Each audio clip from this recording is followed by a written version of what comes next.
When Grantham flooded in 2011, John and Kathy Mahone clung to the roof of their home and waited with their young grandchildren to be airlifted to safety. Key points. The Grantham land swap was the first of its kind after devastating floods in 2011. The Grantham land swap was the first of its kind after devastating floods in 2011. The Lockyer Valley Regional Council says the scheme cost $30 million. The Lockyer Valley Regional Council says the scheme cost $30 million. The mayor says no homes in the new estate flooded in 2022. The floods claimed 12 lives in the small Queensland town in the Lockyer Valley, prompting the council to enact a plan no other had: move the town to safety. Fast forward to late February 2022, and the only thing the Mahones were flooded with, as the Lockyer Creek rose again, were phone calls from loved ones. "It was a completely different feeling," Ms. Mahone said. "I can actually go to sleep at night and not think water could be coming and flood us in our sleep. It's worth a fortune not to have those thoughts anymore." The Mahones' dining table was the only piece of furniture to survive the 2011 floods. Higher calling. The seeds of what became known as the Grantham land swap were planted on the very day floodwaters ravaged the town 11 years ago. Hours after he was airlifted to safety, John Mahone stood at the water's edge talking to then Mayor Steve Jones. He said, "We need to move the people of Grantham out of the floodplain," Mr. Mahone said. And that's exactly what we did. The land swap process was completed in less than 12 months. Land on a nearby cattle property was earmarked, and before the end of the year the Mahones were handed the keys to their new home on higher ground. They still marvel when describing the whirlwind of activity that happened in the months afterwards and credit the mayor for making all the red tape go away. But not everyone in Grantham took part in the land swap program, for varied reasons. There are 110 homes on the hill, but more than 50 dwellings remain in the older part of town. "As soon as it started raining last month, we were thinking of the people who were still down there," Ms. Mahone said. She said there was a good chance it could have still been them in harm's way if it wasn't for family convincing them to make the move. The railway bridge in Grantham went under during the 2011 floods. Leaving the house he built. At first Mr. Mahone had no intention of being part of the land swap. He loved the house he built in the early 1990s in the low-lying town. "There are so many memories down there," he said. But his grandchildren convinced him to change his mind.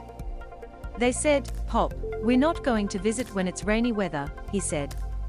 "We had 1¾ acres down there, but that has dropped back to an acre." Ms. Mahone said they were happy to sacrifice the space so long as the new space was dry. Ms. Mahone says moving to higher ground has given her peace of mind. Memories of what the family went through in 2011 are still vivid. The Mahones keenly check weather forecasts and are hesitant to venture out when rain is forecast. "Your home is supposed to be your safe place," Ms. Mahone said. But back in 2011 it wasn't. Tanya Milligan says the council is proud of its pioneering work with the Grantham land swap. No regrets. The man who spearheaded the project, Steve Jones, passed away in 2016. His successor Tanya Milligan says she is proud of the pioneering work the council did. "There was so much hurt and pain in 2011, and we've had the ability to allow a lot of people to get out of an area that could be quite dangerous," she said. "We're a small local government and we still owe $6.3 million for what we did, but we don't regret it because we have people who are safe."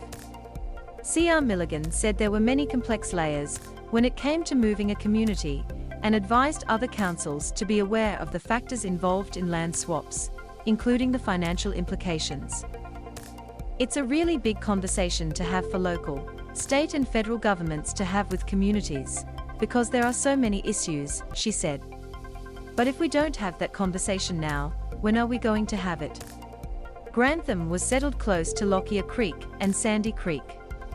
Now the mayor is focusing on those still living in low-lying areas in the Shire. "I've been contacted by people who weren't in the position to take up the land swap in 2011 and have reached out to us now," CR Milligan said. The council still has some land that is undeveloped. It is a conversation the council will have again, because at the end of the day, we don't want to lose family, community or friends. Tony Matthews says the Grantham land swap is famous in academic circles. Risk and return. While the focus during the land swap in Grantham stayed very much on the practical workings of moving a town, Tony Matthews, urban and environmental planner at Griffith University, says Grantham holds celebrity status in the academic world. The people of Grantham probably didn't realize at the time, but what they were living through was a very major historical moment globally, he said. It is still referenced regularly in international literature for what happened there. Dr. Matthews says urban planners are starting to consider radical solutions to help people living in flood zones.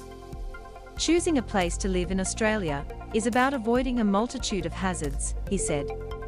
We're a migratory species, but we also like to settle down and have jobs and have kids and put them in school and things like that. We don't need to keep following the food, so we build cities on that basis. You don't want to live in a place that's too prone to fire. You don't want to live in a place too prone to floods. You don't want to live in a place to get caught off. You don't want to live in a place that's going to collapse into the sea in the next few years. There's still plenty of options, but you've got to be careful. This crane on a pontoon was pulled from its moorings and pushed down the Brisbane River in 2022 floods. Dr. Matthews points out that some Brisbane suburbs that regularly flood, but still command a premium property price. People's willingness to offset risk was probably one of the most surprising things to come out of the 2011 flood, he said. I couldn't believe how rapidly those suburbs recovered their reputation. Within 4 or 5 years the property markets had fully recovered. So that just goes to show that some people, maybe more people than you'd imagine, will accept a degree of a significant risk because they'll think they're getting something in return for it. A number of Brisbane suburbs flooded in 2022. Could more towns move? But after 2 1-in-100-year floods in the space of a decade in southeast Queensland, will we see a dramatic redesign of or migration from flood-prone cities?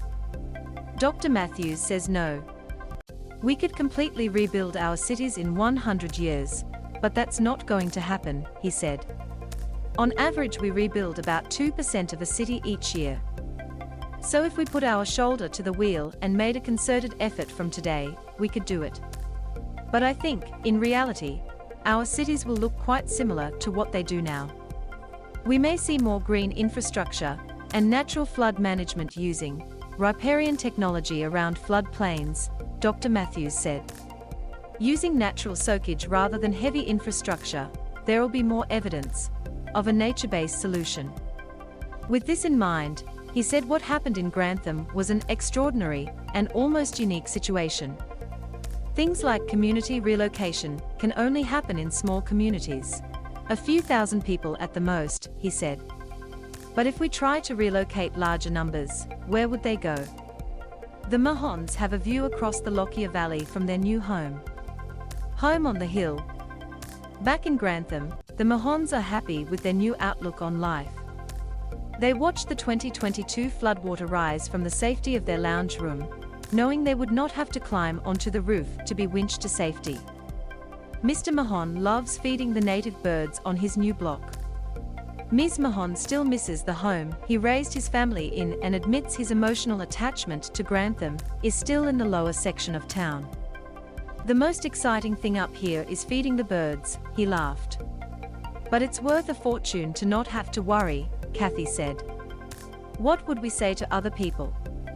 Yes, if there's higher ground, do it. Ms. Mahone found her favorite bracelet in debris after her house was flooded in 2011. Find more local news, tell us your location, and find more local ABC news and information.